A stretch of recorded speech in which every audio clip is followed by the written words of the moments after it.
that I became active in an organized way in police reform efforts. I've been in demonstrations and protests before that time, but in about October of 1972, I went to a meeting called by a group of people in Berkeley. I've lived in Oakland for 32 years, but at that time I did live in Berkeley.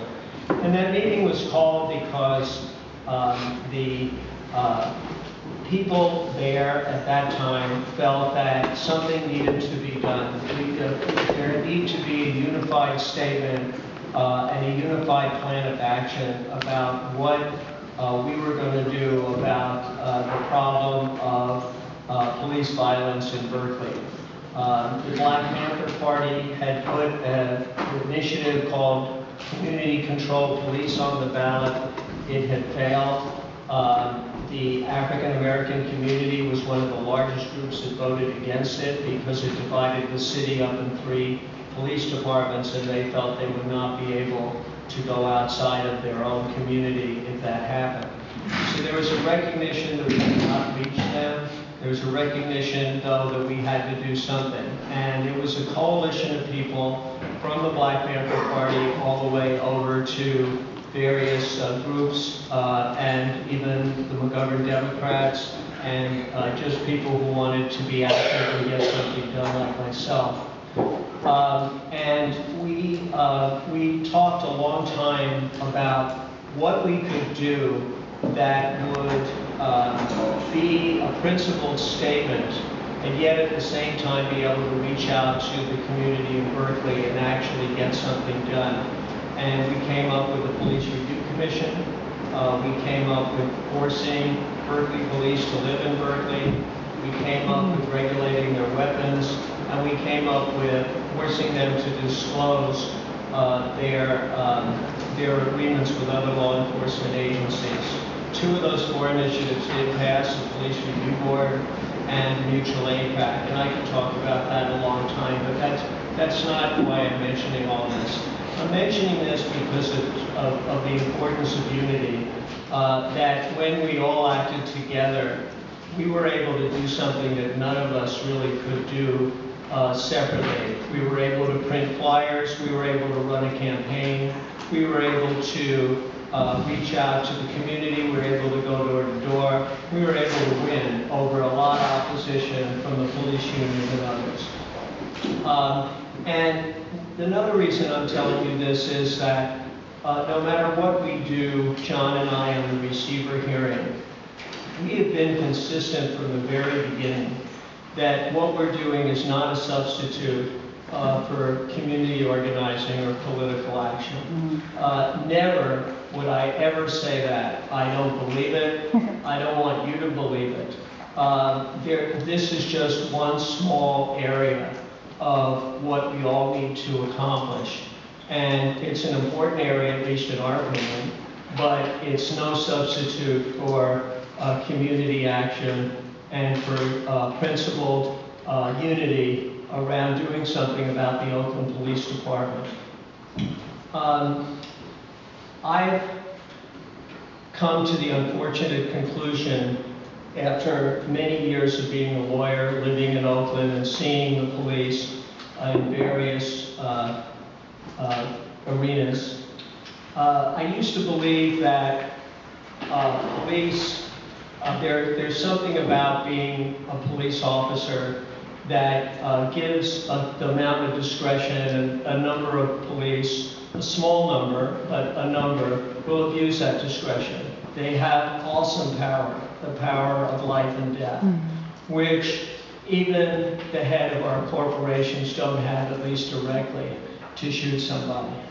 And I used to believe that a certain number of people will abuse that power. It was my job as a civil rights lawyer, as the organizing that I did, to keep that in check.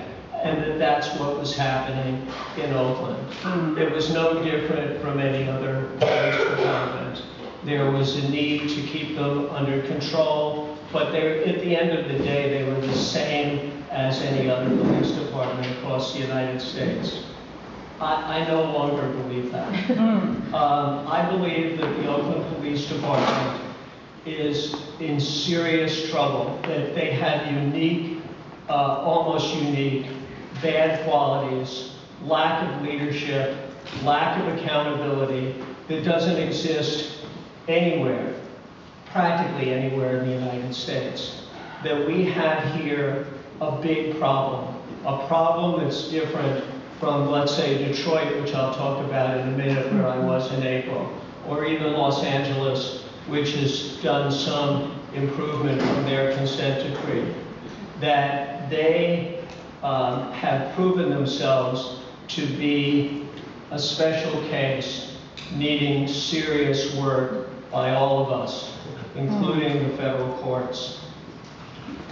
When I started with the Riders case, we believed that we could work with them to get some sort of meaningful reform, and I donated over 1,000 hours of my time uncompensated working with them to try and make this happen. I have to say that that's been generally a failure. And that saddens me as a resident of Oakland and as a person who would like to feel that they've been a success. But I don't feel that way. We were able to get compensation for the 126 people, all of whom were African American with one exception. We were able to get them compensation. I consider that to be a success. But then we set up a negotiated settlement agreement, which was supposed to bring reforms into the police department. And we hired an independent monitoring team to make sure those reforms were implemented. And it just hasn't worked. What's happened in the 10 years that we've been involved is that there have been a series of incidents in Oakland that are almost unique and are different from other places. For example, the response to the anti-Iraq war movement at the Port of Oakland in 2003.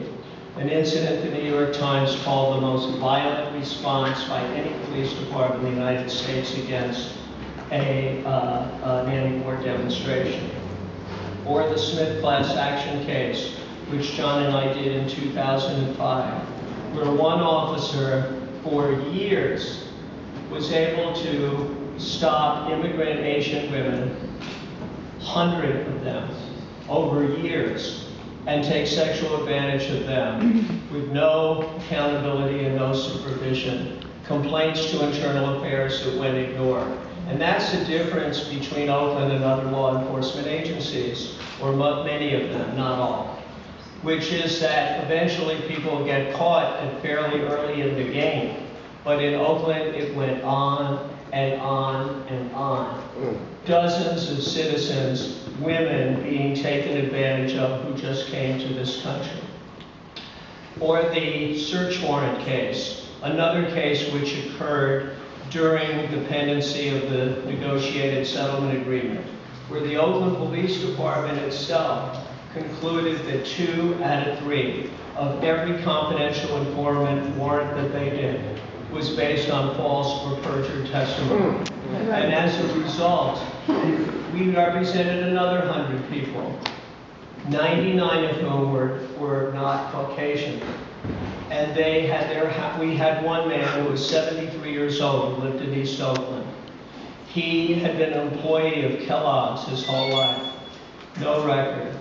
A police officer saw drug activity in his backyard, which I'm sure he was unwelcome by him and his family, who were hardworking people.